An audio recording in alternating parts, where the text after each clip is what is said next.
오늘은 다른 사람들과의 갈등을 효과적으로 다루는 방법에 대해 이야기해 보려고 합니다. 바로 회색돌 기법이라는 것인데요. 이 기법은 상대방이 관심을 잃게 하여 드라마와 스트레스를 줄이는 데 도움이 됩니다. 그럼 어떻게 하는 것인지 함께 알아보겠습니다. 회색돌 기법이란 이름에서 알 수 있듯이 바위처럼 무반응하고 무표정하게 행동하는 것입니다. 이렇게 하면 상대방은 당신에게 더 이상 힘을 빼앗기거나 감정을 조작할 수 없게 됩니다. 예를 들어 상대방이 당신에게 비난하거나 비꼬는 말을 한다면 당신은 그냥 그렇군요라고 대답하거나 아예 무시하면 됩니다. 이렇게 하면 상대방은 당신에게 반응을 얻지 못하고 지루해하게 됩니다. 이 기법은 다음과 같은 특성을 가진 사람들과 대화할 때 유용합니다. 1. 가스라이팅을 하는 사람들. 가스라이팅이란 상대방을 혼란스럽게 하여 자신이 잘못한 것이라고 믿게 만드는 정서적 학대입니다. 예를 들어 상대방이 당신의 기억이나 판단을 의심하거나 당신이 느낀 것이나 본 것을 부정하거나 당신의 감정을 과장하거나 무시하는 경우입니다. 이런 사람들과 대화할 때는 당신의 감정이나 사실을 표현하지 않고 그냥 "아, 그래요?" 라고 대답하면 됩니다. 이렇게 하면 상대방은 당신을 조작할 수 없게 됩니다. 2. 괴롭히는 성향이 있는 사람들. 이런 사람들은 공격적이고 열정적인 댓글, 불편하거나 궁금한 질문, 상처를 주는 미묘한 방식을 찾습니다. 예를 들어 상대방이 당신의 외모나 성적 성향, 가족이나 친구에 대해 비방하거나 놀리거나 당신의 취미나 관심사에 대해 비웃거나 비판하거나 당신의 성공이나 행복에 대해 시기하거나 부러워하는 경우입니다.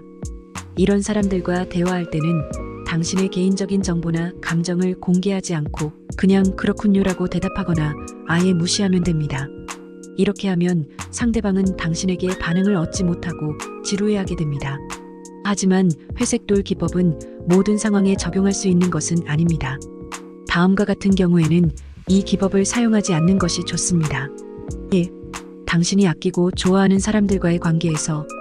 이런 사람들에게 회색돌이 되는 것은 큰 피해를 줄 수 있습니다. 예를 들어 당신의 연인이나 친구가 당신과 솔직하게 대화하고 싶거나 당신의 감정을 이해하고 싶거나 당신의 의견을 듣고 싶은 경우입니다. 이럴 때는 대화를 하고 감정 표현을 허용하는 것이 좋습니다. 모든 갈등을 피하기 위해 회색돌 기법을 남용하지 않아야 합니다. 즉, 경계를 설정하고 자신을 존중하는 방법을 알아야 합니다. 2. 당신이 자신의 권리를 지키고 싶은 상황에서. 이런 상황에서는 회색돌 기법을 사용하는 것보다 대화하고 감정을 표현하는 것이 더 좋습니다. 예를 들어 당신의 상사가 당신에게 부당한 요구나 압박을 하거나 당신의 동료가 당신의 업무를 방해하거나 당신의 이웃이 당신의 재산을 침해하는 경우입니다. 이럴 때는 당신의 입장이나 느낌을 명확하게 말하고 상대방에게 적절한 해결책을 제시하거나 필요하다면 법적인 조치를 취하는 것이 좋습니다.